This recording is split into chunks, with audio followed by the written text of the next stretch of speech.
Hi, beautiful ones. My intention with the Shamangelic Healing Podcast is to be a platform that explores real-life issues and provides you with valuable insights and practical tools to support you on your journey of healing core wounds and reclaiming your power and manifesting a thriving, impactful life that you absolutely love. You see, it's my dream to inspire millions to shine. So if you find these topics valuable, please take a moment and share the podcast and leave us a rave review. This helps the podcast grow and reach the people that would greatly benefit from these insights. Thank you so much for tuning in and investing in your personal development. I'm right here walking this journey with you. So let's dive into this episode.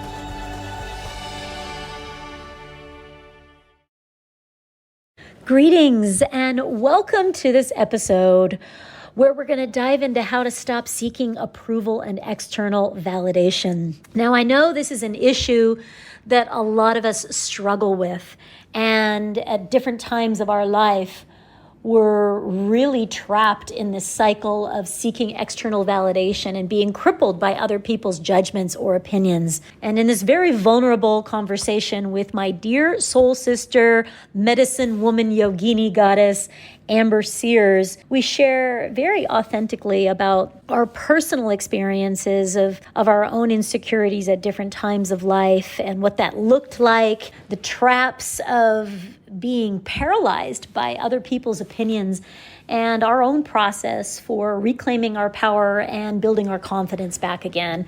I think you're really going to enjoy this conversation. And if you don't yet know Amber, we are kindred. We have a common passion and mission to get at the core wounds with people and provide a process for reclaiming power and finding and embracing your authentic self and really creating a thriving life that you absolutely love. So her focus as a holistic and lifestyle design coach is to really support soul-powered entrepreneurs. That's her jam, and her retreats and are really beautiful experiences for the soul. And I appreciate and respect her integrity, her consciousness, and her heart-centered wisdom. So please go check her out. We'll make sure all of her details are in the show notes. And she's also the host of the Soul Powered podcast. And so when I was visiting Austin earlier this year, her and I had a wonderful time doing a podcast swap. So go check out her podcast as well. And the conversation that I had with her, the topic that we shared on her episode number 10, was about finding your soul's purpose and transformational leadership, as well as how to maintain clear boundaries.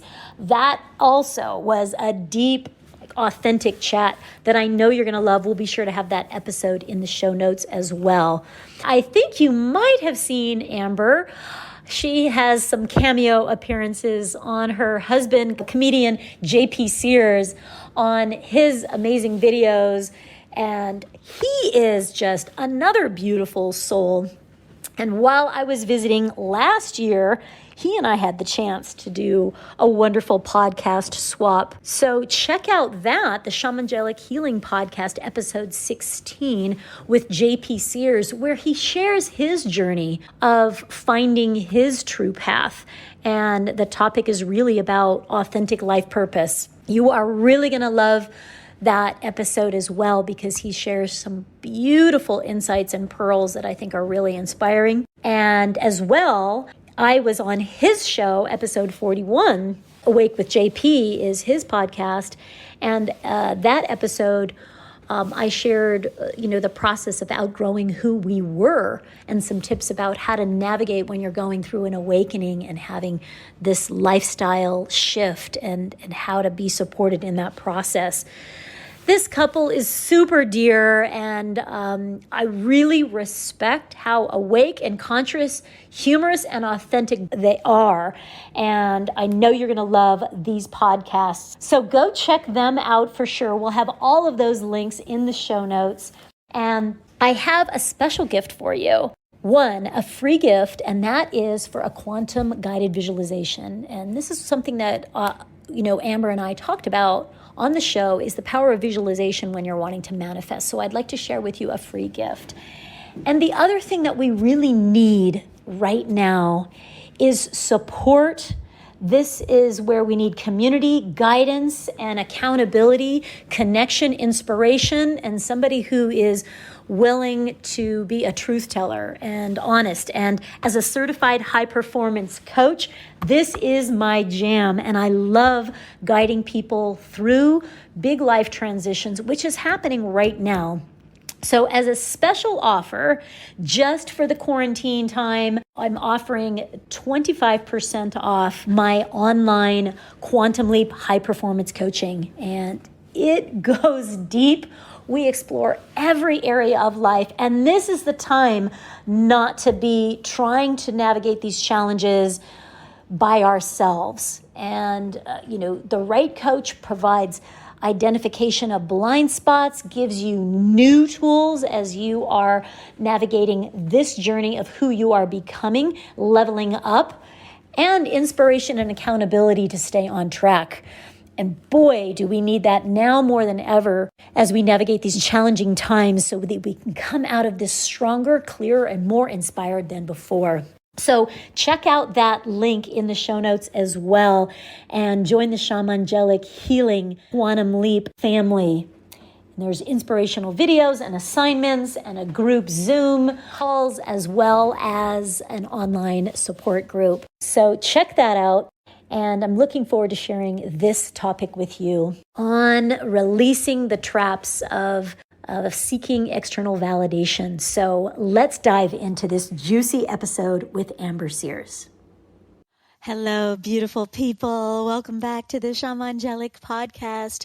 Special sister today, and I'm in the Austin house of this beautiful sister, Amber Sears. So thanks for having me here in Texas. Oh, absolutely. Thank you so much for having me here. I'm so excited to connect with you. All right. This is like a kindred soul sister connection that yes. Since we've met, we've just been talking and talking and talking. I feel like we could have a 7-night sleepover and still just be scratching the surface. Agreed. And so excited to drop into this topic around, seeking external validation and where we can kind of give our power away, being the accommodator or, being the pleaser. And you have navigated this so much in different places of your life, as have I. And I'm sure many of the listeners that are still dancing in the realms of where they're sourcing their value, worth, love, from somebody else's opinion, whether that's someone they love, or whether that's a complete stranger. Yeah. Or a partner or a friend that they respect or whose validation and love they're seeking. And so for sure. Tell me a little bit about your journey, and why, in your work with Epic Self and, creating an epic life. Yeah. How have you tripped over this? How has this humbled you? Yeah. And where did the unraveling of this experience start for you? Yeah. So definitely early on, my whole life was dedicated to dance growing up. So dance was my gift, my greatest joy, my highest expression, my way to connect to source energy. And definitely one of my greatest gifts in this life was definitely dance. And I was put in dance at an early age, at age 3. And I danced competitively from age 3. I think I started competitions around 6 or 7. And then went on to dance competitively until I was 18, graduated high school, then went on to college for dance performance and choreography, got my BA in dance, and then went on to dance professionally in San Francisco for 8 years. Now, along that journey, there was a lot of me falling in line with what I thought my parents wanted and expected of me. I was the type A, perfectionist, workaholic. Basically, I was a racehorse. I trained like a racehorse. I was a straight A student. That was expected of me. My family was quite disciplined, but not in I wouldn't call it super strict. It was just there were high expectations for us. And I honestly am so grateful for that discipline. And at the same time, I know that some of that created a lot of weird patterns for me in terms of my over workaholism. which is still something I'm recovering from and fully It's transparently a process, for sure. working on that. For sure. And I'm sure a lot of the people listening don't know anything about workhorse, overachiever, type A personality. yeah. So for the rest of you. Yeah. Yeah. So it was like this initially, you know, around age 18 was when I was hitting burnout. And this is also a pattern in my life where I hit burnout multiple times along my entrepreneur journey and also, you know, in my personal life. And it's this need to be validated by my parents, by my choreographers, by the audience, by the judges. You know, as a competitive dancer, you are being judged on your physique, your performance, your soul's expression, dance. And you were being judged like every weekend, you know, and then I had friends that were beating me in competitions. And then there was like that weird dynamic that played out with my girlfriends. And so I had issues with having like true sisterhood because of that weird dynamic that was playing out. And they were friends with me at the dance studio, but not at school, and like just really interesting. So I had to really dance with, how do I people please myself into being seen, heard, and appreciated at school, at dance, by my parents. And so I spent so much of my time, which of course is exhausting, trying to fit into all these little boxes to appease everybody around me. I was the ultimate people pleaser. And in doing so, suffered immensely because I was just trying to be, I had this facade of perfectionism, like everything's cool, I got this. Like that judge's comment, like definitely didn't affect me. I swear to God, it just rolled off my back. Like this was my inner dialogue. And I remember when I was younger thinking, I'll never let these judges get to me. Like, I'll never let my choreographers tell me to lose 10 pounds. Like, I'll never have an eating disorder. I'll never, because I was like, just so proud of the fact that I hadn't experienced those things yet, or at least I thought I wasn't. Sure enough, I definitely was. And this ultimately expressed as an eating disorder later on in my life. But at the time I thought like, oh, I'm really good at this. I can just like have a hard shell and pretend like nothing ever gets to me and put on this facade like everything's perfect and project out all this awesomeness, but inside I'm really self-destructive, and there's a lot of self-hatred going on and a lot of criticism and self-doubt and insecurity that was masked by this external, everything's cool, I'm a perfect dancer, like, don't you love me? And like just being this entertainer too, you know, there was an aspect of that and seeking validation from that. And so because of all of these things, I never felt enough. I was always trying to, no matter what I did, it didn't feel like it was good enough. You know, I'd step one way and I would felt like I got burned by somebody or something. And then I would step another way. So I just felt like I was trapped in this, I'm never going to be good enough no matter how much I try. And then you just end up in a loop in a hamster wheel where there's nowhere to go. You just keep grinding. And so that this is where the workaholism became such a self-destructive pattern. And also ultimately along my journey, because of all this seeking of validation and not really having the self-worth yet, that led to 5 years of bulimia, like severe bulimia, and me figuring out, how did I get here? Like trying to figure out, like, how did I get here? I'm so hyper aware, or at least I thought I was, of like the pressures. And I thought I was dealing with them really well. But I also wasn't aware of like how critical I was of myself. I wasn't ready to own that like I really didn't like myself. And there's a lot of self-hatred going on.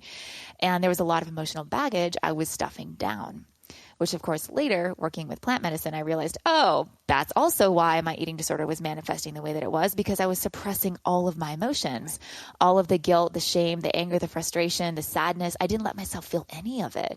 I was spiritually bypassing, which I later learned I was doing, you know, bypassing these emotions and pretending everything's fine. And like, oh, I can use positive affirmations and yoga and meditation and breath work and these things to like help me rewire my mind and control my emotions, or so I thought I was, you know?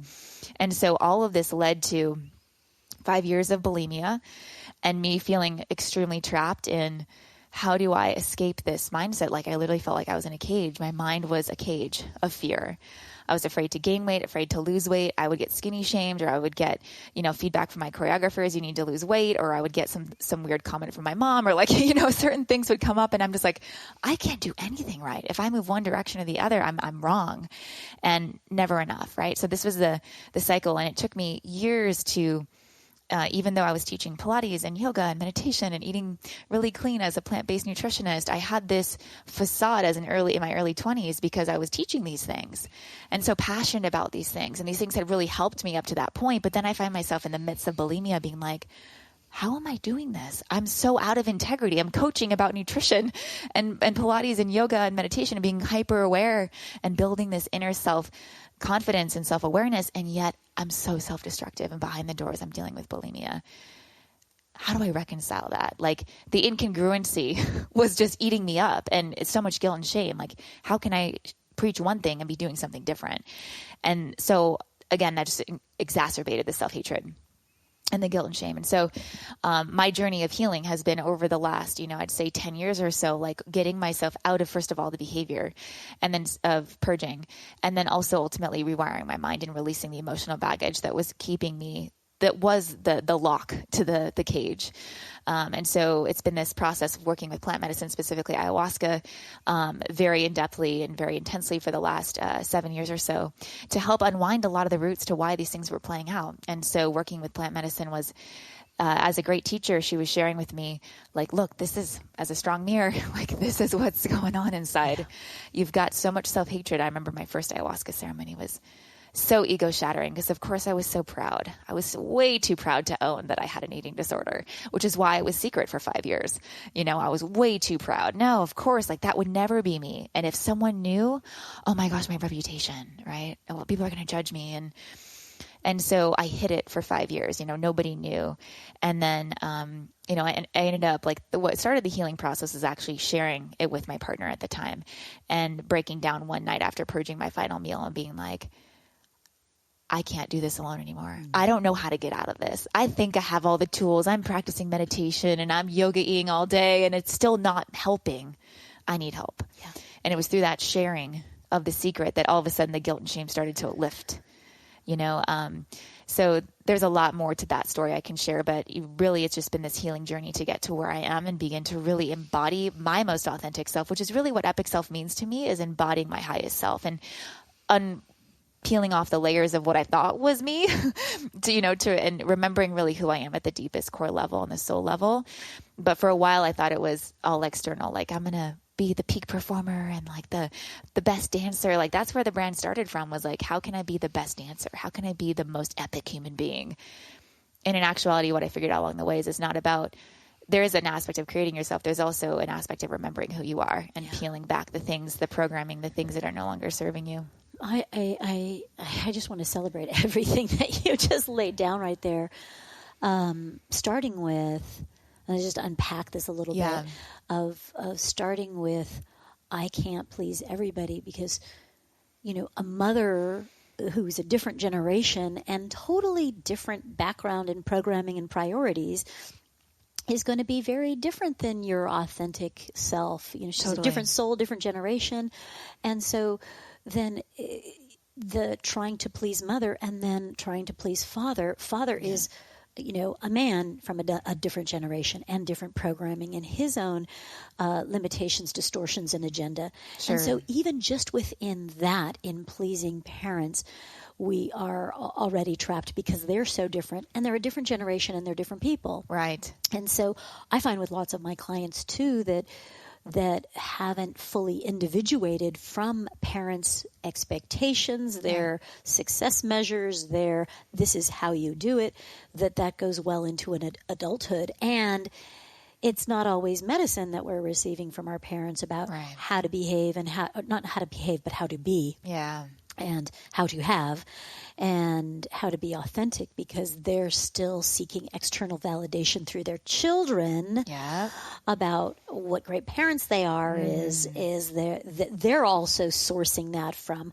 my kids' grades and my kids' achievements. And so it's also a codependency spiral I've seen with being in alignment with their expectations for their external validation, which is coming from kids. Yes. And so I want to start with, I can't please everybody, starts with those that at a young level we want to please the most, because we tend to want and need that attention, love, acceptance, and support from parents, which begins to be very conditional early on. Oh, yeah. Big time. You get, and I've had, lots of clients, and actually I had lots of podcasts, even, with different people on acknowledging how much the love and support of parents was conditional based on, and you fill in the blank. Yeah. whether that's grades, whether or not you're dating somebody that I approve of, whether or not you are following in alignment with this religion or this lifestyle that we as a family are agreeing to or imposing upon. And so I want to start with that, of what it feels like. And sometimes, with children prodigies, a lot of times it's the unrealized expectations of the parents or unrealized dreams that are like, okay, because I wasn't a professional fill in the blank, or I wasn't successful in my business, or I wasn't going off to college or doing that there is part of the external burden that we can be carrying, that we feel responsible in our early programming is to take on our parents' unrealized dreams. Totally. Yeah. And so did you feel pressure? Because at 3, you must have just loved dance. I did, of course. And that's the epic, authentic self. Yeah. Where it gets distorted is now we have to make a business out of this. And now it's competition. And now, so at the time I hated competing because in my heart, I'm not a competitive person. Like I want everybody to win. So even at a young age, it was like, I hate the competitive aspect, but that was the only like big stages we were dancing on besides our like yearly recitals. That was the only opportunity to be dancing and performing on stages. And for me, dance was always about the fun and the beauty and the expression. And, but also early on, it was me being really good at something. Like I was gifted at it. And so then it was, okay, well now we're going to drive into that more. And I'm going to train every day after school for 3 hours a day. And then also on the weekends. And it became work. And it became stress because I had to be on stage and perform a certain way and act a certain way and be super professional from a really young age and have good sportsmanship, even though my best friends were like, backstabbing and kind of catty. And like we were competing against each other in these realms. And so, there was a lot of pressure from the choreographers, from my parents. My mom, of course, loved to see me dance. She still does to this day. She like cries every time I'm on stage. She loves to see it. And also like, I would also say like she did have some stage mom tendencies. I mean, she did a lot of the costuming for the studio. So she was definitely very supportive, was always at all my competitions, definitely, but always gave me the choice. Like, Amber, if you don't want to dance, it's okay. Like take a summer off and like do the things you, but when I did do that, I wasn't as happy because dance was what lit me up. So I would take the break. Let's explore that a little bit because I want to break apart the parts of it that are healthy. Yes. I do what I love to do. Yes. So we want to follow that. Yeah. And I really hear the healthy parts that are coming from your mom that aren't like, hey, this is everything, you have to keep going. But I want to acknowledge her ability to create the space for you to take time away and follow other passions. And there is something about improvement that does invite putting in your time in and doing the reps to be able to improve or hone a skill, whether for those listening, whether that is wanting to become a better writer, whether that's wanting to become a better parent, whether that's wanting to be a better partner. Mm-hmm. I think there is a value to putting the time in for improvement, to develop, to hone your craft. And that's training in any area. Sure. Whether it's for a professional or a personal desire to improve. And I think that there's a healthy aspect to that. Sure. What isn't healthy, it seems like, is when it's too much and there isn't enough play or there isn't enough balance or cross-training or rest to be able to, I as a competitive gymnast, and I remember just not having downtime for an injury to heal all the way. Right. And then, and every gymnast on the team was taped, having some, some iced or taped like every day at every practice. Right. And there wasn't really a supportive environment around, well, let that heal. And at 6 and 9 and 12, the body's a little bit more resilient than later in life, but you pay for it later in life, or that ankle or that shoulder was never healed. Yeah. And so so I want to just acknowledge that something in healthy doses and unhealthy doses was woven together for you. So Absolutely. dance can become quite bittersweet. And for a child to have so much competition around an external judge, in addition to parents and siblings and, other competitors. Right. Or friends, when you're in a competitive space as a child or as an adult, and then we're adding the judge, the one that decides whether or not you get gold or you get the platform or the podium. Yeah. And it's all very political. It's not really based on talent. So there's a lot of frustration in that too. And our value and worth determined by a number. Yeah. And determined by the performance of your body. I mean, I think the body image component, whether you're, a gymnast, a dancer, or you're a model, models deal with this all the time. Or a boxer, any athlete, really. You're defined, your worth is defined by how well you perform and how your body looks and operates and functions. And like you said, it's like you didn't have time for injuries. So self-care, learning about self-care, that went right out the window. Like that's why to this day I'm working on like really double downing on self-care, because that wasn't even allowed. Like it was like, of course not. Like you tape your ankle, you take some leave and you get back on the floor, or you'll be replaced. So now we're talking about the competition and my clients that are professional athletes, whether they're hockey, football, and I have models, people that are in at the, when we take this out of the 6-year-old and the 12-year-old and we put it on to the 20-something, 30-something, 40-something competitive athlete that is also having endorsements wanting your lifestyle, what you say and don't say and what you wear is all part of, and whether or not you bring home the gold or the cup or whatever, determines whether or not your contract is signed again and whether or not you're going to be kicked out of your house. Yes. And so this kind of competition doesn't end, when we're kids competing on a soccer field or on a dance, on a dance floor. It translates into boardrooms and how am I in the bedroom? Am I sexually performing? How do I look in a bathing suit?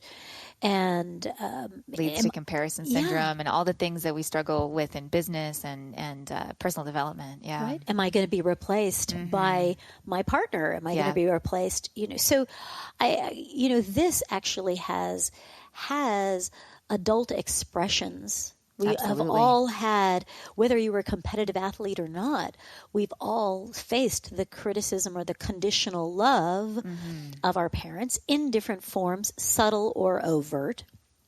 And, some are coming with a full expression of, you're not going to amount to much, you didn't do that right, get back in the ring and get back on the horse, get back on, do it again. Sure. And so some have been on the receiving end of that. Right. And some have been on the receiving end of subtle manipulation of, well, I like it better when you do this. Sure. And some kind of more passive aggressive manipulation that comes from parenting. Sure. And parents, I'm a parent and I know, oh my gosh, how have I messed up my kids, not knowing what form of manipulation is it taking today. Sure. But, in that, we started talking about parents and approval of parents. Yeah. When and how or if has that individuated? Like, when did that start where you had found the confidence to express a boundary where parents were wanting this or pushing for that? And, at what age did you start advocating for self? Yeah. And I was actually just thinking of this, before you asked, because there was such a pivotal shift in my willingness to tolerate the suffering I was experiencing due to my own inner critic and also all the pressure. I had just like a very strong breaking point at age 18. I finished college and high school. And at the time I was like choreographing all the musicals and the plays outside of all my dancing. And I was like just doing so much. And I really hit burnout and decided to take 2 years off initially of dance to pursue wildlife biology. That was my first pursuit. And that was my first step out of dance in my life to really drive at something else. And it was also leaving the house at 18, moving, actually the first year and a half of college, I stayed home in Santa Cruz, California with my family because it was more cost effective. And then when I transferred to San Francisco State to pursue dance after having this big awakening around like, I miss dance. I have to be dancing. Like 2 years into college or year and a half in, I realized I cannot not dance. Like it literally crushes my soul to not be doing this. And as much as I love wildlife biology, I was like, I'm going to find a way to make dance work for me, whether that's opening a dance studio or being a choreographer. Like I'm going to find a way and just at least go to school for that. So I transferred to San Francisco State, and that's when I really shifted, left the house, left the pressure, and also, was really happy to be off my parents' paycheck or be off their money, because ultimately that was a way that I think parents do control their children, is like, well, I'm only going to pay for you if you do the XYZ. And so, and not that my parents were really doing that, because they always supported me with following my heart, and like they were more than happy to pay for schooling and college and, my accommodation and everything when I moved to San Francisco. But it was like, I had to break away from the structure I'd been in and the discipline I'd been in, and like figure out who's Amber outside of this, Yeah, because who is Amber outside? We all need space for our own voice. Yes. And even if we've individuated geographically out of the house, I have clients whose parents are calling from India or Russia, and they're in their 30s or 40s, or it's not out of their head. No. Or in their everyday life of like, well, where are you? And you're like, what, you're going away for the weekend? Where are you going? And I need to know where you're going to be and all of this. And you're like, okay, but you're 32, at 14 or at 12, or if we do a weekend away with, a youth group or something like that, yes, it is appropriate to know where you are. And at 32, no, we're not doing the mommy check-in any longer. Totally. And this was a big, need for me, was to separate from that. And one of the big trips I did when I was 22 years old is I went backpacking by myself for almost a year in Australia. Yeah, and I'm sure that was stretching boundaries for most parents. Yeah.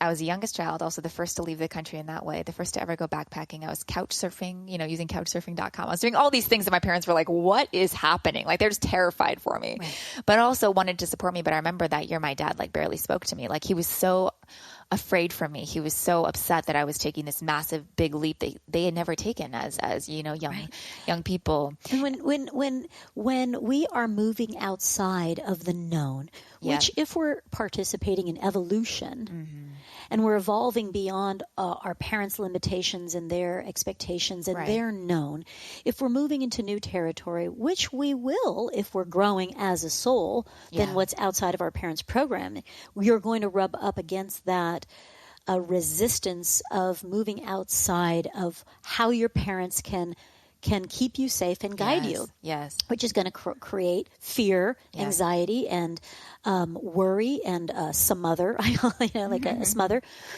Especially for a father who's like, my role chemically and is to keep the daughter safe. And it's just like, I cannot provide safety in another country to a woman who could be taken advantage of, and the mind goes crazy.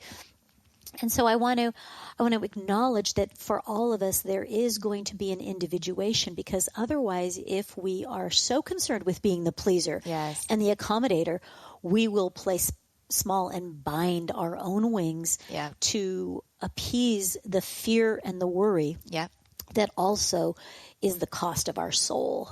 Bingo. I mean, and that's what I felt like I was doing. It was like, I'm accommodating everybody but me here. Which is quite costly. Yeah, absolutely. I mean, it felt like my soul was being paved over every day. And I'm like, what do I do? I know that there's something's not working. So I was like, I'm out. So I traveled alone by myself. And this was my trip to find myself. Like, I really was, what is it like to be normal, where I don't have all the discipline, where I'm not, abiding a super strict diet, where I'm not training 6 hours a day in the dance studio, and I'm not teaching Pilates 8 hours, throughout the week. And though I did teach a little bit in Australia to make some income, it was like my whole mission there was to just figure out who Amber is and what Amber wants and what's purpose driven, what's fulfilling outside of dance. If I didn't dance, what else would there be, And that's our responsibility for all of us, is to step outside of parents imposed, although it may all be coming from the right place in their heart. Sure, absolutely. And even the most loving parents will have their own agendas woven in there without even realizing it. Totally. And some are way out of balance and way hurt, and they're imposing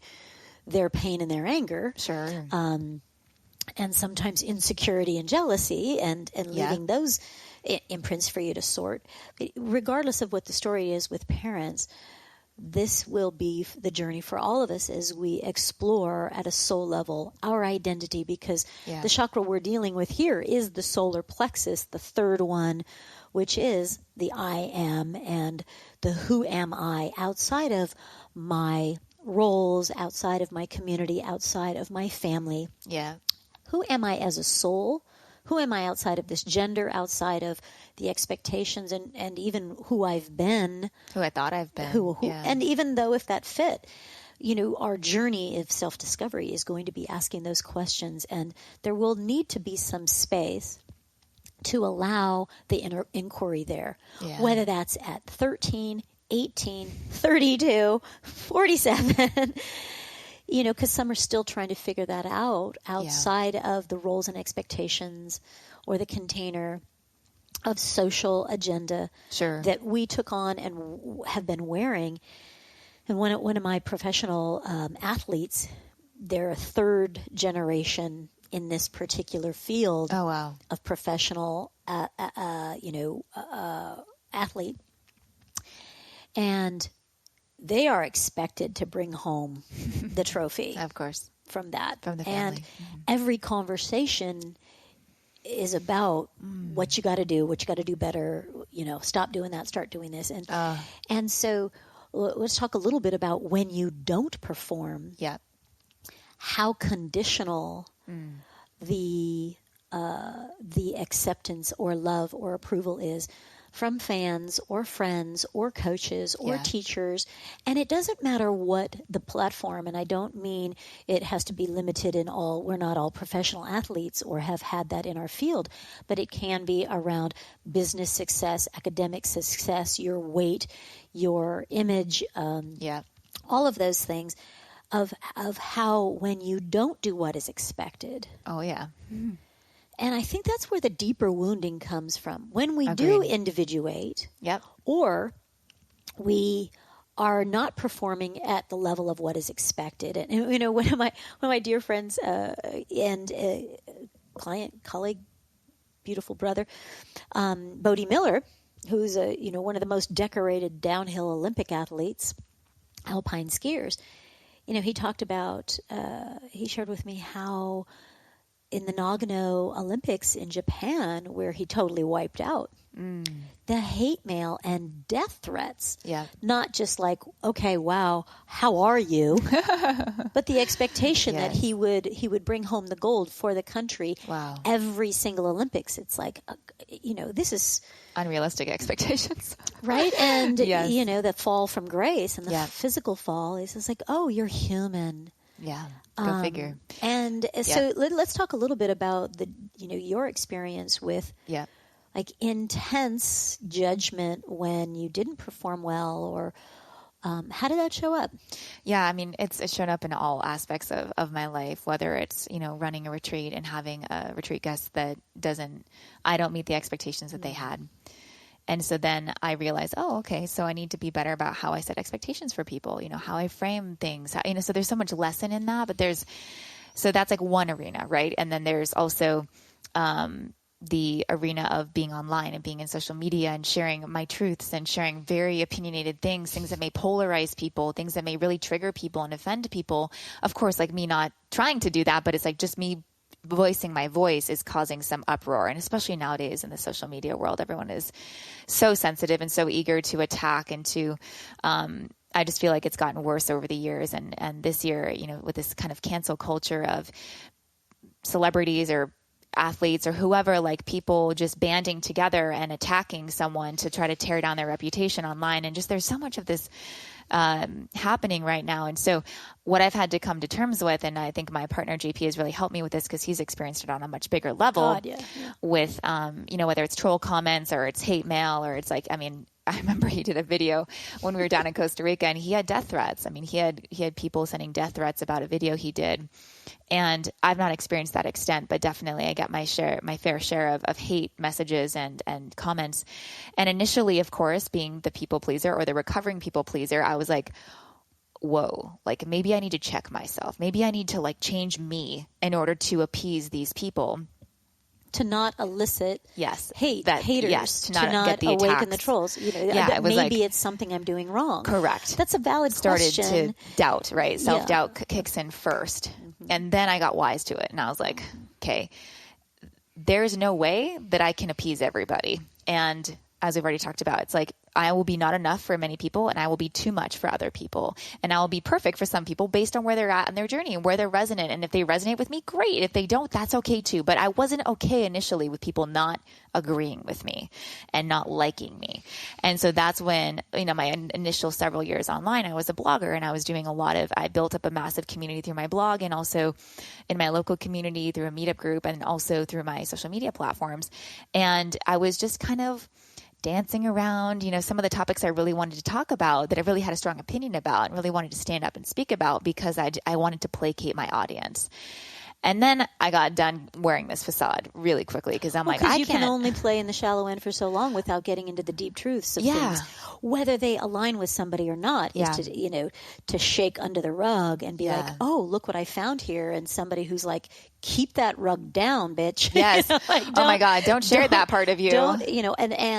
And like my stuff's under that rug, so don't trigger me. Absolutely. And don't talk about that because that doesn't align with my truth right now. Totally. So with that, I really want to acknowledge that when you start coming into that authenticity, and you start honoring yourself, your voice, your truth, it will absolutely not fit everybody.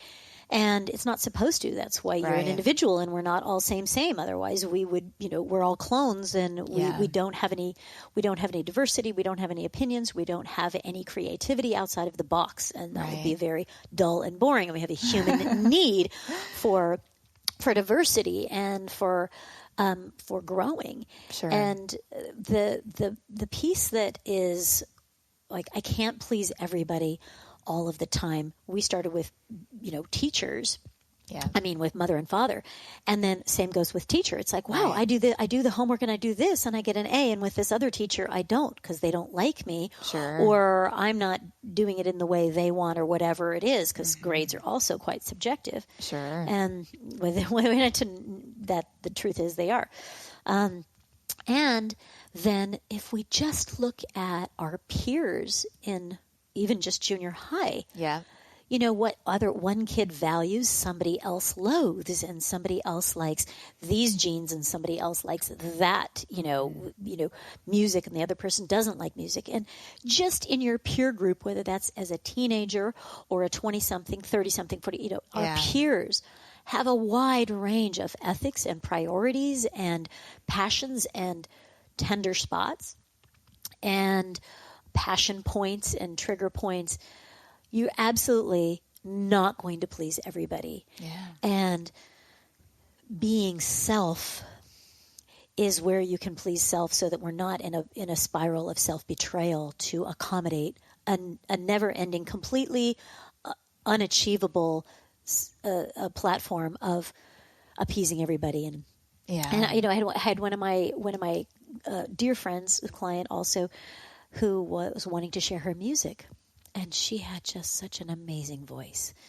And she was talking about the tenderness. She was singing about all these vulnerable places. And she goes, you know what? I'm just afraid people won't like my music. I go, well, honey, lots won't. I go, let me make it easy for you. Yes.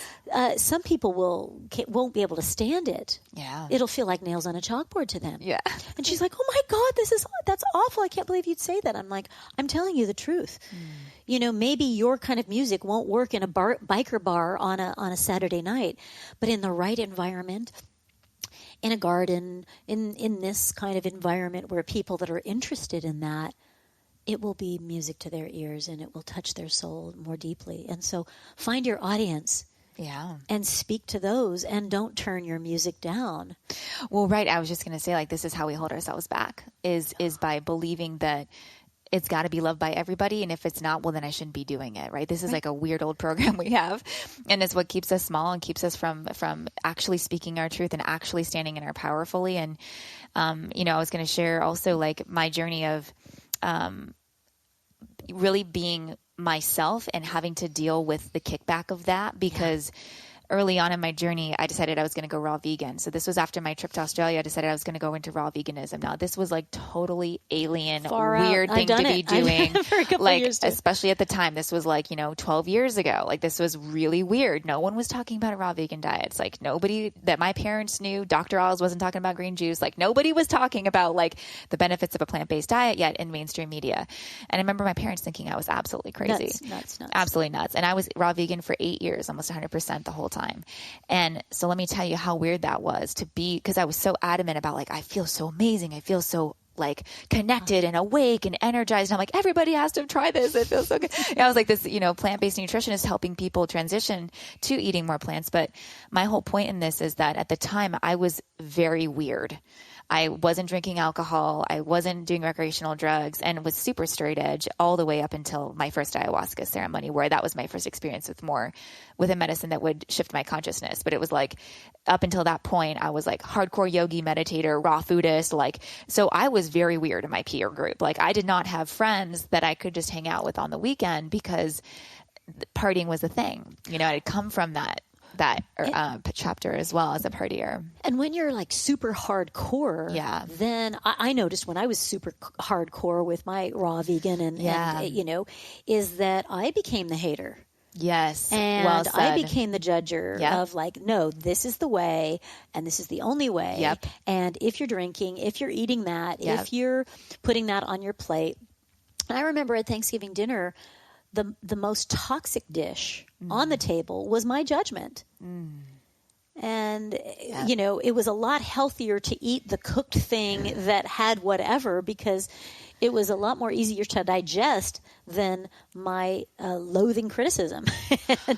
and so the flip side of that is in this place of self-respect around authenticity, if your path is, keto, if it's paleo, if it's raw vegan, whatever it is, that is what's right for you. And the flip side of that is also to be in this place of allowing somebody else to follow their truth about what is right for them. Like, you don't know that person. And I think this is where we can have a level of respect to acknowledge, hey, I want to individuate from somebody else's judgment about my journey or my voice or my truth or my passions not being a fit for them. Right. And on the flip side, the growth opportunity is to also allow somebody to have a different political expression, a different way of having their relationship dynamic, or their spiritual path being meditation, chanting, ayahuasca, whatever it is. I also got to see how sharp and how rigid my judgment was, and how quickly it was disseminated without invitation. Yep. And, quite a humbling journey to acknowledge that my truth is for me and not to oppose on another. Totally. And somebody else's truth is for them and it doesn't belong to me. So it was a whole dance of clear boundaries. Totally. And so how did you dance through the first time a troll, hater kind of said something? Like, how did you navigate disassociating yourself and allowing that person to have their opinion and not take it personally? Yeah, I think that was such a process for me, because initially I did. I took it very personally, all sorts of comments, right? And I remember when we launched the first video I was in with JP, and it got 60 million views or something. And I remember all of the comments. I couldn't read them because they were so mean. And I remember being like, and JP saying, don't read the comments. I don't read the positive ones and I don't read the negative ones, because if you need to be validated by the positive ones, you're always going to be hurt by the negative ones. Can we just pause right there? Yeah. Because external validation comes in both forms. Yes. And it can feed the insecurity. Yeah. And it can and it can reinforce the I'm not enough. Yes. If we're getting a negative one, here comes this, and the insecurity of like negative reinforcement, especially around the time when you were in your bulimic days. Yeah. And I want to acknowledge just how challenging, confusing, a time that was for you to be in that place where body, mind, and diet are all at odds with each other, and value and worth all at odds with each other. So first of all, I just want to acknowledge that the challenge of that dance. Yeah. And at any time during that journey when you were doing something that wasn't healthy for yourself or was there external validation of, oh my God, you look so great. You look so good in that. And that fed right into reinforcing the bulimia? Yeah. I mean, for me at the time, like I was also getting into social media in a bigger way and attracting a bigger audience. And so I was getting a lot of external validation from my community about like, oh, you look so healthy and vibrant and all this stuff. And I'm just like, cool, great. But I was also getting skinny comments. Like I had people in my family being like, you look anorexic. Like, are you okay? Like just straight up saying that to me. A lot of skinny shaming because I'm not naturally thin anyway. But then when I went raw vegan, I also was more thin, more lean. And so there was positive and there was negative, but it was all feeding the disorder. Right. Because so this is super important right now. This is super important is that external validation is external. Yeah. And whether it's positive or negative, we get to really explore when I'm looking on Instagram and I'm looking at the likes and when I'm looking at the comments, what am I looking for? Right. What's my need here? And because I think that there is this is a thing now. It is. Dopamine hits every time you see a like. I mean, we're talking about, really, and that value and worth can be derived from likes having we can think, oh, you're great. You've got this many followers and this many fans. And, that's a positive success measure. Sure. And so this is the opportunity to disassociate from those metrics, not only the numbers and the likes and the comments, but also the need that is my value and my worth and my success. And so the individuation here, what is it, how would you describe a healthy sense of self that isn't allowing in the hater troll comment because it doesn't belong to you. Yeah. Or the, oh my God, you're so amazing. I love you comment. And to not let that go into the ego in an unhealthy way. Totally. It's such a fine line because for me, for a long time, I had a hard time receiving compliments as well. And so I had to learn to receive the good. And I also had to learn to bar the negative. So there was kind of it was interesting because, of course, I didn't want to fuel the ego and be addicted to the likes and the comments and all of that. And at the same time, there was a part of me that needed to learn how to receive because I didn't feel enough inside, right? So I had to learn how to receive compliments and graciously say, oh, thank you so much for seeing me. Thank you for seeing me for who I am, right? There was a lot of that happening through my community. And at the same time, what helped me so much was the mindset shift of like so many of the trolls attacks, I mean, if not all of it, it's all projection of their own pain. Right. And understanding that dynamic that I'm a very strong mirror for them and I trigger certain things in them as other people trigger things in me, and it has nothing to do with them. It has everything to do with me. And meaning like the commenter, it's what's going on inside of them. How I'm triggering them is what's causing them to somehow lash out. And it has to do with themselves and it has so little to do with me. And that really helped me understand, like, don't take this stuff personally. Like, yes, there's constructive criticism. Of course, there's certain things like you can do better. Cool. Okay. And if you take every single comment that way, take everything personally, it'll just eat you up inside. And this is what opens the doorway for compassion. Yes. Is when we can see somebody that is lashing out with such hatred, yes, or judgment. That wow, what must be going on underneath this for them to be in so much pain? And that I think is where we can shift from they hurt me with a dagger. And this is one of the Buddhist principles that helped me a lot with this. It's called bodhicitta. Bodhicitta is like monk, a Buddhist, he's sitting in the middle of this garden of flowers because he's choosing to surround himself with this. And on the horizon is surrounded all of these warriors pointing arrows right at him. And he can't possibly, one person, deflect 360. He can't protect the back when he's protecting the front. Sure. And so he doesn't protect at all because any arrow that is coming his way is an indication of a pain or a wounding inside, or an arrow wouldn't be created. And this arrow doesn't belong to me. So the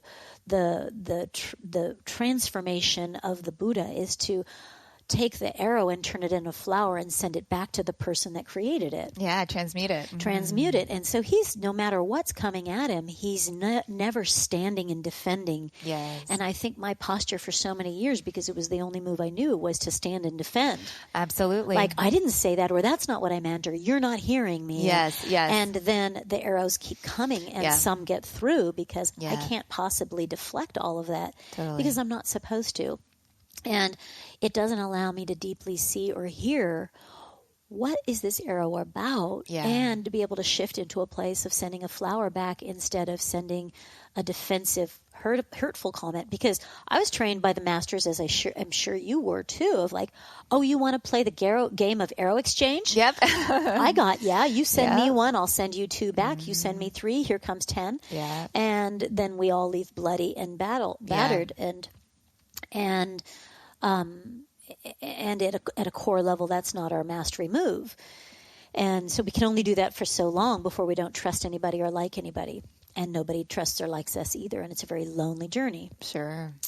And that this process of this person throwing this dagger is really hurt inside. And I think that then when we see it that way, we give the opportunity to send back compassion for where they're afraid, where they're triggered, where they're wounded. And the other piece here is along with that compassion also is there any opportunity for refinement in the way that I have said something? Sure. Is what I expressed, was it woven with a lot of judgment? Sure. Was it loaded with criticism towards a particular group of people, or an unhealed wound that I'm expressing? So, can my expression be more refined? And it's not about, I don't want to piss people off, but it's also acknowledging, is what I'm saying a dagger in itself? Well, totally. And I think it's different than truth. Yeah, absolutely. I definitely see that play out. And I've definitely played my part in that to some extent, where I realize I posted something that was quite passive aggressive, unknowingly, whether it was towards a partner of mine at the time, or it was towards a situation I had experienced, and I'd written something about a lesson I learned, but it came out as passive aggressive. And so I've definitely been aware of that, and how I need to craft messages, not when I'm in a trigger, for sure. Not a good idea. Do not write social media posts when you're triggered, but also oftentimes, like, some of my most powerful statements and the things that I share come from when something has deeply touched me. Yeah. When there was all the abortion bans coming out, I wrote many posts about my opinion on that, and I got just nailed from the pro-life people, and I've written posts as a vegan talking about the importance of building bridges between the paleo and the vegan communities, and just certain things that really, really polarize. But what I've learned is that I can no longer dim my voice about something that really matters to me. Right. So I want to speak it, and I know that there's a lot of people who will resonate and will appreciate me saying it. And at the same time, I've learned to not be afraid that I'm going to maybe trigger a bunch of people. Right. And I can say it with grace, and I can say it in the best way I can, that's respectful. This is the difference between speaking truth in an unintegrated way. Sure. Because then it can be a poison. Yeah. And what my daughter went to the women's marches. Yes. And I said, hey, please take a look at how much of the message is coming from anger and victim and hatred, because we're not gonna find connection and resolution and working together. Yeah. If I'm speaking truth that this is not okay, Sure. is different than, and let's rise above. Yes. Let's acknowledge the system is broken. Yeah. And let's work together to understand each other. And how can we build? How can we heal? How can we create a new way of being that is more respectful, more harmonious going forward? Sure. And even that message will piss some people off. Of course. Because there's so much anger. There's so right. much rage behind certain things. But I want to do the best that I can to integrate my message so that I'm not coming from an angry, victim, wounded space. Right. And that at best as I can be in an emotionally centered place, I can still be passionate without bringing anger or judgment towards someone else or something else or those people or that thing. And it's a work in progress, but a lot of times when I'm getting kickback, it gives me the opportunity to say, can I refine? Yes. Can I integrate this a little better in such a way that it can be heard by more people and received by more? Mm-hmm. And yes, the one who is being triggered, I can practice, sending my compassion over there. But I'm recognizing that sometimes the fire is coming back because I put it out with fire. Totally. And that's the big mirror that we're presented with in the online world is like when we dare to put things out there, there will be feedback. Mm-hmm. And sometimes you don't anticipate how intense it's going to be or whether it's celebrated or it's hated on. And it's like you just, so part of this journey, like you were sharing, is figuring out how to say things in a way, if the goal and the intention is to reach more people and to have a message resonate without and touch people's hearts, that doesn't feel like an attack on who they are, there's a way to go about writing that. And that just comes with, I think, so much time of practice and mastery and like seeing how your audience or any audience really responds to things. And I'm really grateful that I've spent the last 10 years online writing. And I think, when I work with newer coaches nowadays and people building businesses, I see the struggle to find your true voice is real, especially when you're trying to people please or, get clients. Just get clients and write marketing language and, powerful copy. Can be so challenging to be yourself within that. And it can be so challenging also to want to appease everybody. And there's such a dance that has to happen, but I think it comes through experience and getting feedback and refining your voice and your writing skill set. And whether you're doing videos or you're writing, there's such an art. It takes years to figure out. Or on a stage or on a video or whatever it is. And it feels like filter. Yeah. Filter out the programs from childhood. Like if these are not mine, if these are not resonating as true, if these are no longer fitting me, it's like filter. And the criticism and the judgments coming from others, positive or negative, filter. If this isn't my voice, if this isn't integrated, filter. And it's not about shutting down. It's more about, I think that the filter is about getting down to the actual purest essence of your voice. Yes. Not being an appeaser voice, not being a reactive to a criticism voice or an insecure voice, or not me, or from an angry, triggered victim place. Sure. Because you'll speak truth, but it'll be from an angry victim rather than a wise, integrated, and this is what I've learned from it. Right. And it which will is attract now a the really same. amazing truth. Now we're really getting to something worth hearing. Yes. Instead of just your bitchy rant, which is great. I want to hold space for someone's bitchy rant, but, their bitchy rant isn't medicine yet. Right. It hasn't been alchemized to, and what did you receive, and what is this teaching you? Then it's just a bitchy rant. And sometimes we need to, do that. And it can be medicine to express, but the real deep integration comes from, and what are you getting from it? Absolutely. And I think also, I see many social media influencers and people using that kind of language to specifically polarize their audience, to cause conflict, to cause engagement, to cause more visibility, basically. Whether it's the drama dynamic of like, I need to like rant and rave about my ex-boyfriend and all the pain and the suffering and all that. And then all the women who've ever been wronged get on that feed and start sharing. Those are going to be your clients. Well, absolutely. Right. And so it's like that. And I see that happening, and it's just a way of getting attention. Right. And it's a way of pacifying and resonating with a collective pain body. I mean, they're collective pains that women and men are experiencing. And when people voice it, it's just like, yeah, me too. And they get on the bandwagon, and it's like, but is that really what you're here to do? Yeah, that's that. I because now we're not talking about truth. Yeah. Again, we're talking about a distortion. Yeah. Of let me use drama. Mm-hmm. Let me use sensationalism to attract attention, which again is not authentic. Yes. And it goes back to, as a child, as a little child, this is, we'd throw a tantrum to try to get our way. And if we had smart parents, they wouldn't appease that. Right. If you needed to express something, I told my kids, and I said, when my kids started to whine about, I said, I will hear better what you have to say if you can calmly, clearly express it. To not pander to reinforcing that when you whine, you get your way, or when you throw a tantrum, you get your way. Yes. And a lot of times these things are socially reinforced, this unhealthy behavior Totally. that says, when I'm a drama queen or when I'm a bully, I get my way, I get attention, I get validated. And so here's other ways where unhealthy dynamics are playing out in the adult arenas where, wow, you win the election when you act a certain way. Yes. You win the trophy when you act a certain way.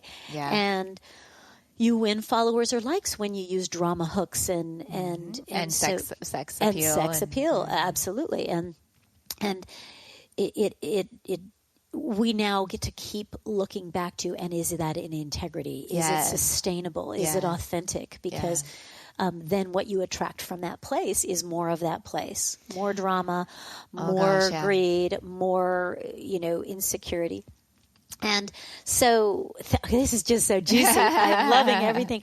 I want to just explore one other piece because I think we've danced a lot into these different realms and kind of unraveled a lot of where people can go to filter out and come hone in the true authentic self. And the last piece that I think affects so much our inner value, our value and worth is our inner dialogue. Yes. And where it can be the medicine of the inner cheerleader. Yes. And it can be the poison of the harsh inner critic. Yeah. And tell me a little bit about how you've navigated those realms and been able to find or are finding the harmony in those two polarized voices inside. It's been such an interesting journey because I'd say the first real awareness I had about this inner critic and the inner cheerleader was I experienced what I would call like the most embarrassing moment of my life, the biggest trauma. I was like the only student chosen to perform at this dance competition and represent my entire studio. And I was on stage doing a solo. I had my back to the audience. All the judges, my entire studio was watching me. My family was there. It was a lot of pressure. They turn on the music. I turn around. I blanked out completely. And I made up the entire routine on the spot, which I was not good at improv at the time at all. And I was mortified. And I run off the stage because, of course, they taught us never run off the stage. Perform, finish the song, even if you're just faking it. Right. So I run off the stage just mortified. So again, the next time I went, for years, every time I went to get on stage, my mind would say, you're going to forget, you're going to forget. It was just this incessant loop, this trauma that was just looping. And I'm like, how am I ever going to deal with my mind? I knew my mind was just my worst enemy at that time. How do I deal with this? So this is when I found breath work. I don't know who taught this to me. I really don't know where I got it, but I think someone was just take some deep breaths and try to calm yourself down. And this is when I started to figure out using affirming phrases and cheerleading myself on internally was how I was going to rewire this. Yeah. And so I started saying instead of, no, whenever that thought of I'm afraid, I'm going to forget, I would say, no, I'm excited. This is my favorite thing in the world. I love to dance more than anything. And I would replace it with, what lit me up inside, which of course was dance. And that's what kept me going to the stage, was like, even though I was afraid, I wanted to dance more than anything, but I had to keep rewiring my mind and reaffirming myself. And so I learned from that young age, this was like 13, how to use my mind to override these kind of, let's say, self-destructive thoughts. Now, but then my journey was spiraled down when I was dealing with bulimia, because my inner cheerleader was like, yeah, you're doing so great, you're eating so clean. And then like my self-hatred was that inner dialogue of the guilt and shame cycle I was in with binging and purging, where I would eat super clean, like perfect diet, but then I'd purge 2 of my meals. So I was really, really good in theory, but then I'd purge 2 of the 3 meals I ate. And I ate the same time every day, the same like high vibe, organic superfoods, like the whole thing. But it was such a weird, that was when the struggle got really real for me. I was like, I literally have a devil in my mind and an angel in my mind, and they are at war constantly. So many people listening are dancing with that, Yes. whether it's stay up late or whether to have a drink or whether to be faithful or not, whether, whether they take this deal when it's really not the thing. And I think that we're all dealing with a dance of the inner critic and the shadow and the inner light and the angel and, the light and dark within. It's not about being all rigid and perfect, to embrace the part of us that is that shadow and to be aware of it, but not let it drive things. Right. I love how you said just rewire. I had to have something, I like to call it a pivot, to pivot onto, because that part of the primal brain that is so fear-based does not want you to ever have that experience of that mortifying, being on stage again. Yeah. And so it's just so controlling. Like, don't go out there, because out there equals pain. Yes. Out there equals embarrassment, putting yourself out there. And we can have those same programs around love of wow, after an infidelity of like putting yourself out there means hurt and pain. And so we can be afraid of love. We can be afraid of succeeding is when you put yourself out there, and then if you fail, then you lose money, or you lose fans, you lose support, you lose the business, and you lose your stuff and your attachments and love and acceptance from other people. And we're going to fall lots of times. And if we can look at that place where the brain wants to control and keep us safe, that means we will never grow again. We will never have the opportunity to say, okay, what can I do differently to support that part of me? And I love the rewiring. I can have positive inner dialogue. Right. I can be like, that happened once, but that's not who you are. Not every person is going to cheat on you. Not every failure is without its lessons. And so when you learn, you can grow. And so I love the rewiring and, needing to feed that positive side. Yeah. And also though, like what I learned pretty quickly is that led to major spiritual bypass.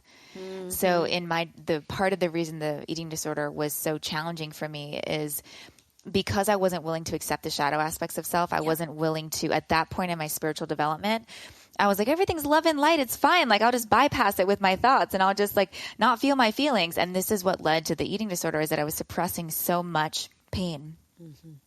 And surpassing it with these positive affirmations and mantras and cool. And you have to feel the feeling. So this is like my big awakening around emotional intelligence. Like, I have to feel my feelings and accept all aspects of self, the dark, the light, the perfect, the imperfect. And until I'm able to do that and integrate that, there's no amount of positive reinforcement mentally I can do, because it will override, the emotional baggage will override my, And it wants attention. It wants that. And so what I'm hearing as far as a discernment there is that we want to hold space for the emotional body, the thing that is behind the craving, the thing that is behind the addiction, the thing that is behind, whether it's a purge or alcohol or infidelity, whatever it is, with no judgment here, for sure. Yeah. But that to hold space, there's a difference between holding space. There's a couple different ways you can go. You can hold space for it. Yeah. Which is different than stuffing it. And avoiding it and la, la, la, la, la, unicorns and rainbows, denying it and oppressing it. And there's a whole other part that's the other side of it, which is let me feed it and let it take over. Let me dwell in it. It's consuming me, Totally. and then I feed it. And I think that there's a middle ground. Bingo. Yeah. That is observation without judgment, curiosity. What is this really about? Is this familiar? Has it shown up before? Like, what is this trying to teach me? Yeah. And not oppressing and guilt and shame. Right. And also not, being devoured by it. And I think that there's a level of humility that comes in there, because sometimes what we meet there, we may need support to either visit it or to navigate it. Totally. To be like, I'm having an eating disorder, I'm having an addiction, or I'm having financial troubles, or whatever it is. And I may need a guide, an expert that knows how to help me navigate into the shadow to see what's there. So.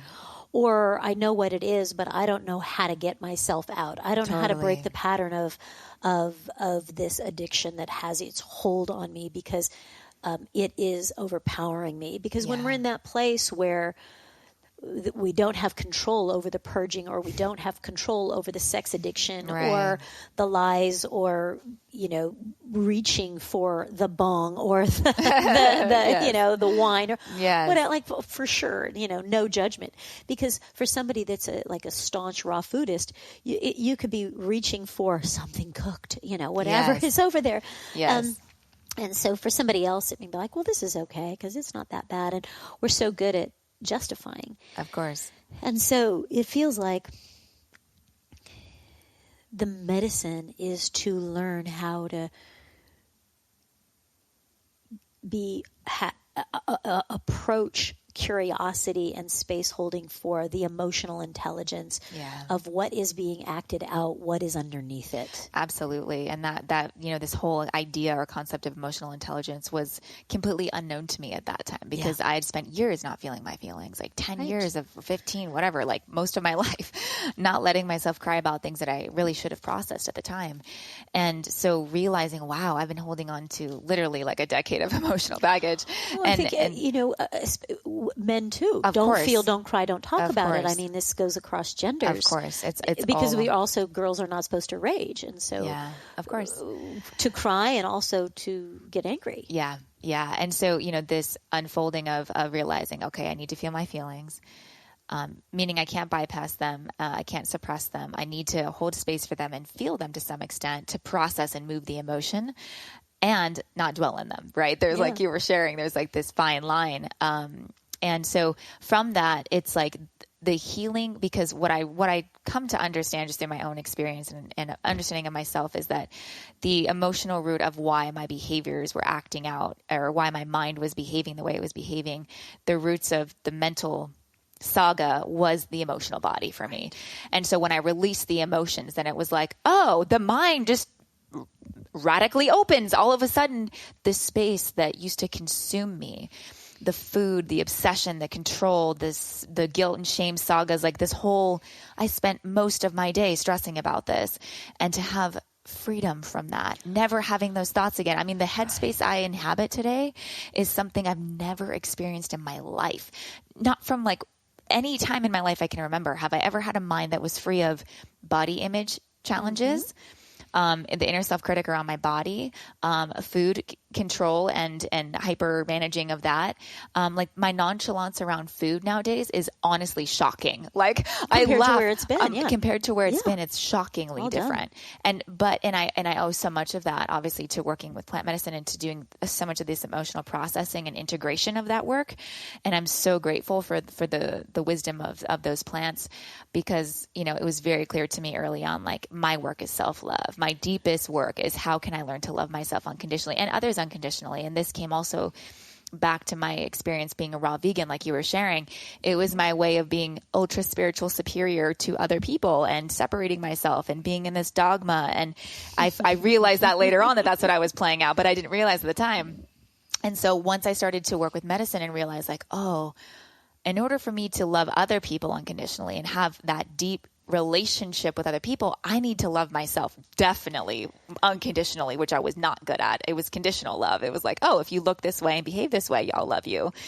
But once I learned how to love myself unconditionally, then that fed into all of my other relationships. That's and then for it was everybody. absolutely. And then it was like, oh, well, back in the day, I never would have dated a guy who wasn't vegan.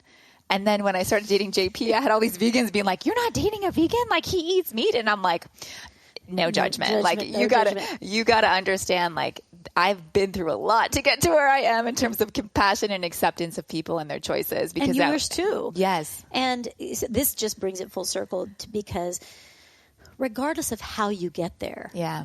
Our whole journey around identifying self and, and authenticity, to be free from the external critic, the internal critic, the external judge, everybody else's expectations, is self-love and self-acceptance. And that allows us also the journey to arrive to that and go through all of the gates that are blocking that, and the journey to external acceptance, acceptance and compassion and respect for other people's journey. Yeah. And my dad was a great teacher for that, is that I can respect his right to choose, even if I don't respect his choice. Yes. And I'm like, okay, yes. Let me separate that, because I can say, no, this isn't an alignment for me, but that doesn't mean I have to close my heart to him. Yes. Just because he's making this choice or so-and-so is making that choice.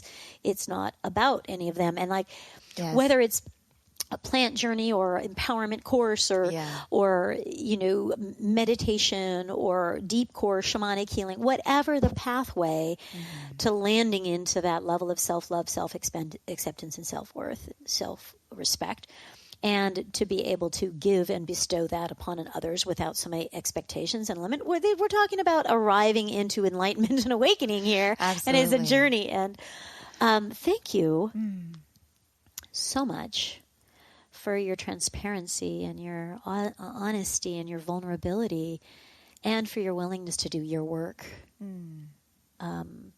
courageously, honestly, humbly, and powerfully in the work that you're doing and the lives that you're changing in with your podcast. And I was on your podcast also, so go check that out.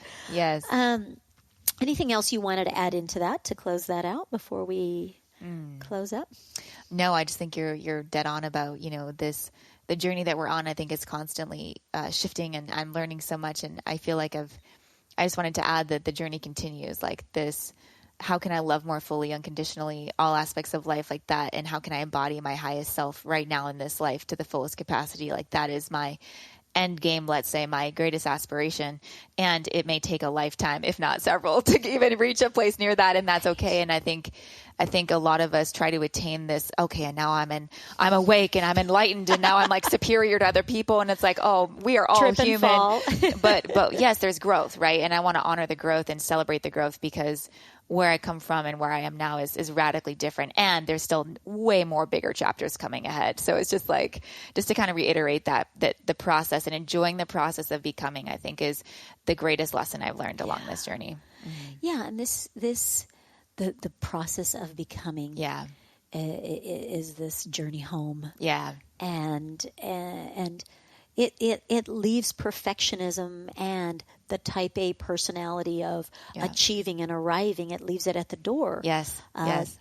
Because there's always another exploration. There's always a new petal coming from the lotus flower, and to be in the surrender of the imperfection, the ugly, it's like acceptance. It's messy, and especially when we're growing, then we start over again as the infant that falls around and doesn't know how to walk in this new level of awareness. And, yes. And I love that analogy is to continue to be, the toddler and exploring the new and being curious about, well, what will this chapter or this classroom or this environment, this day, this relationship, this experience teach me? And I think that's a great way to keep remaining curious. Yeah, that humble student of life, that humble beginner's mind. I mean, it goes back to like my yogic training, and just like, oh man, that humble beginner's mind is everything to me. Just it brings so much joy to the process. It's like, rather than trying to control it and push it and make it be a certain way, it's like, Yep. Or we can just own we know not much about the reality right now, and we're just trying to exist and get through. And with that, the childlike innocence returns, and we get to have fun as we grow. And this whole thing of transformation, just like you said, with JP bringing to your doorstep that I don't have to be so serious about things. And oh gosh, yeah. And we can laugh when I trip over something that I actually teach. Yes. I'm like, oh, look at me. I just think it's hilarious. I mean, it's a comedy show. Oh, it is. It's a shit show, comedy show. Yeah. It's the hero's journey, and it's like a riot. So let's tell everybody where they can find you and your wonderful work and your podcast and all of that, because I know you're doing some wonderful things, and I want to make sure that our audience that wants to follow you and find more can do that. Sure. Yeah. So my primary website is epicself.com, and that's where you guys can find my retreats and my one-on-one coaching. I do a lot of business coaching for health and wellness entrepreneurs. And then my shamanic yoga retreats, some are plant medicine focused, some are just, yoga and cacao and other ancient traditions. So my retreats are my greatest joy. I love connecting with people for 5 to 6 days and going on a transformational journey together. So that's really my highest excitement and greatest joy is these deep dive experiences in person. So all that's on epicself.com. And also you guys can find me on Instagram, epicself, that handle basically across all platforms, or Amber Sears. And feel free to reach out via DM. I love to chat via DM on Instagram. So. And what is the name of your podcast so people can download it? And podcast is called Soul Powered with Amber Sears, and it's really focused on entrepreneurship, soul powered entrepreneurship, and holistic lifestyle design. Yeah. Wonderful. Thank you for everything that you've done, everything that you've tripped over, everything that has humbled you and brought you to your knees, and your willingness to explore and expand and keep learning and opening your heart and finding yourself and your voice and your light. Thank you for everything that you've done. You are a beacon of light and a way shower, and I'm so grateful to know you as sister, friend, and ally on this journey, and just acknowledging what you're doing. Thank you. Thank you so much. It's been an honor to be here. Thank you. My pleasure. Okay, everybody. So go follow Amber, and if you enjoyed this conversation, please, anyone that you know that would really benefit from this little long chat, please share it, please like it, please tag somebody that you think would benefit from some aspect of a pearl that was shared here. And if you are enjoying the Shamangelic Healing Podcast, please do me a favor and others a favor, and leave us a review, give us some stars, and this is how this conversations and like this can be spread to the masses. This is how you can help. This is how you can support us taking time out of our day to, for free, give you this kind of experience. This is how you can say thank you is with a review, and let us know what really landed for you. I love to hear that. And thank you so much for tuning in. As always, I respect your time and energy, and may you go forth and shine. I hope something today really landed in your heart and soul. And thanks, Amber. Yes, thank you. This is the beginning. Okay, bliss forth, angels.